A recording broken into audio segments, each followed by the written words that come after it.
bonjour. Voici le quiz pour tester vos connaissances sur la présentation Métabolisme énergétique, le glucose. Dans cette présentation, vous avez découvert les concepts clés qui régissent ces voies métaboliques particulières. Vérifions ensemble que vous avez bien retenu les chemins complexes du glucose, les mécanismes clés, et que vous comprenez maintenant mieux les rouages de notre corps. 12 questions pour valider vos acquis. Quelle est la priorité absolue du métabolisme du glucose après un repas?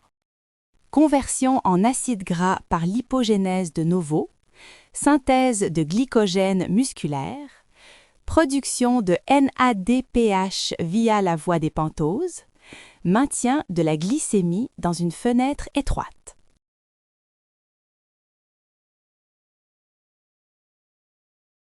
Le maintien de la glycémie est une variable vitale non négociable. Toutes les autres voies sont subordonnées à cet objectif. Quelle voie métabolique s'active uniquement lorsque les besoins énergétiques sont couverts et que le glycogène est saturé? Glycolyse, glycogénogénèse, lipogénèse de novo, voie des pentoses phosphates.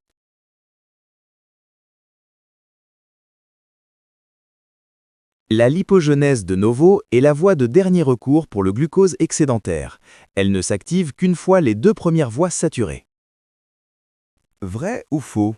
La glycolyse et la glycogénogénèse peuvent fonctionner simultanément dans la même cellule.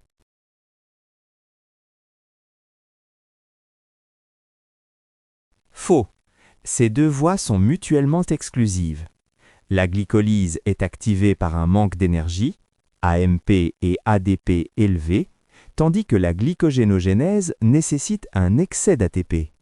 Elles ne peuvent pas coexister. Parmi ces complications, laquelle est directement liée à l'activation de la voie des polyols en cas d'hyperglycémie chronique? Résistance à l'insuline musculaire, accumulation de sorbitol et stress oxydatif cellulaire, surproduction de NADPH hépatique, augmentation de la glycogénolyse.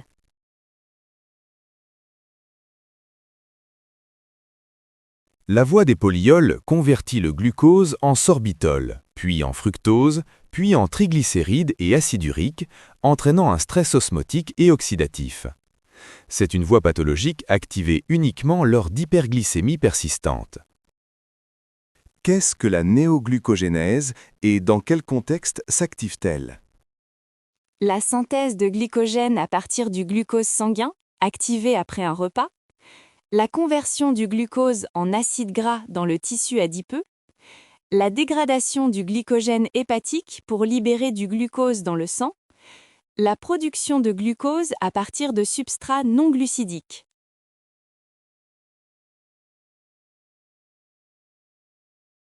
La néoglucogénèse est la capacité du foie à fabriquer du glucose de novo à partir de précurseurs non glucidiques. Elle s'active lors d'un déficit en glucose, garantissant l'approvisionnement des organes glucose-dépendants, cerveau, globules rouges, etc., même en l'absence d'apport alimentaire. Quel est le rôle principal de la voie des pentoses phosphates, VPP? Produire de l'ATP en urgence, stocker le glucose sous forme de glycogène, fournir du NADPH et des riboses pour la biosynthèse, convertir le glucose en acide gras.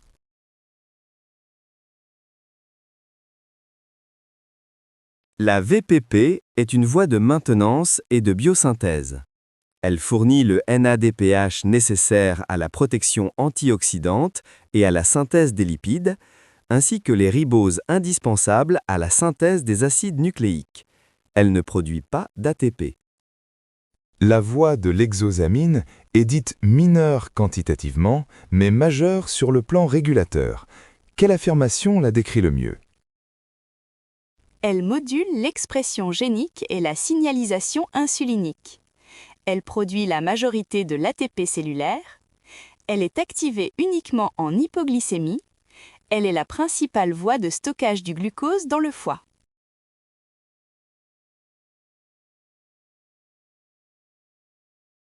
Malgré son faible débit quantitatif, de 2 à 5% du glucose intracellulaire, La voie de l'exosamine produit un modulateur clé de la haute-glu-naclacylation des protéines.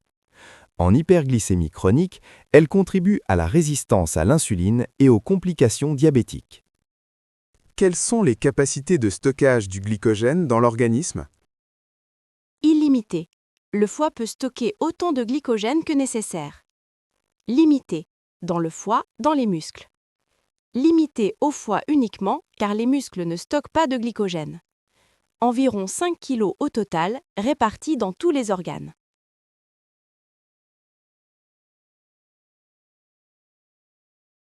Le glycogène est un tampon limité. 100 à 120 grammes dans le foie, c'est une réserve pour le maintien de la glycémie, et 300 à 400 grammes dans les muscles pour un usage local uniquement. Une fois ces stocks saturés, le glucose excédentaire est orienté vers la lipogenèse de novo. Vrai ou faux? En cas de résistance à l'insuline, le pancréas cesse immédiatement de produire de l'insuline.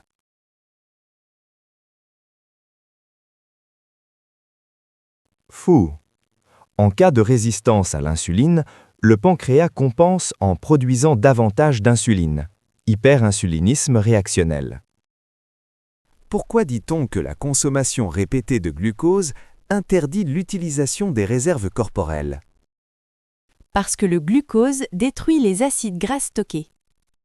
Parce que l'insuline chroniquement élevée inhibe la lipolyse et oriente le métabolisme en mode stockage permanent. Parce que le glycogène musculaire bloque la bêta-oxydation. Parce que le NADPH empêche la mobilisation des triglycérides.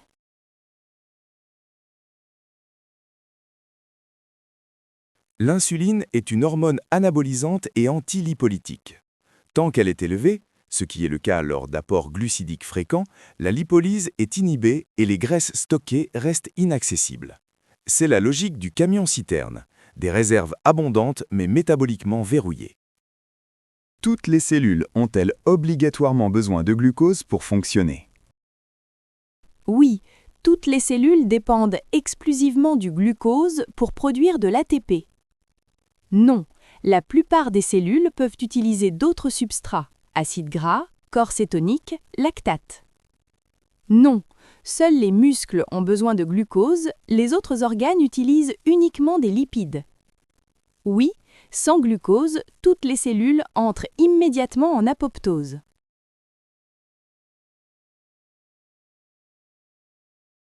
La majorité des cellules sont métaboliquement flexibles. Elles peuvent oxyder des acides gras, des corps cétoniques ou du lactate selon le contexte. En revanche, les globules rouges, dépourvus de mitochondries, dépendent exclusivement de la glycolyse anaérobie, ainsi qu'une catégorie des cellules du cerveau. Qu'est-ce que la flexibilité métabolique et pourquoi est-elle un indicateur de bonne santé métabolique? La capacité à digérer rapidement les glucides après un repas, la capacité de l'organisme à basculer efficacement entre l'oxydation du glucose et celle des lipides, selon la disponibilité des substrats, la vitesse à laquelle le foie produit du glycogène après un repas, la capacité des muscles à stocker de grandes quantités de glycogène.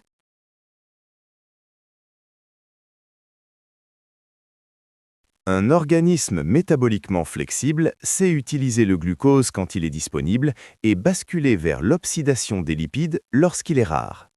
La résistance à l'insuline et la consommation excessive de glucides altèrent cette flexibilité, piégeant l'organisme en mode glucose dépendant permanent et rendant les réserves lipidiques inaccessibles.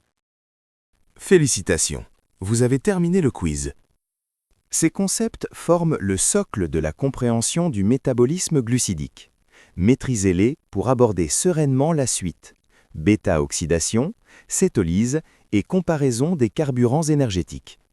Vous comprendrez ainsi que notre métabolisme n'est pas adapté à une consommation régulière de glucides.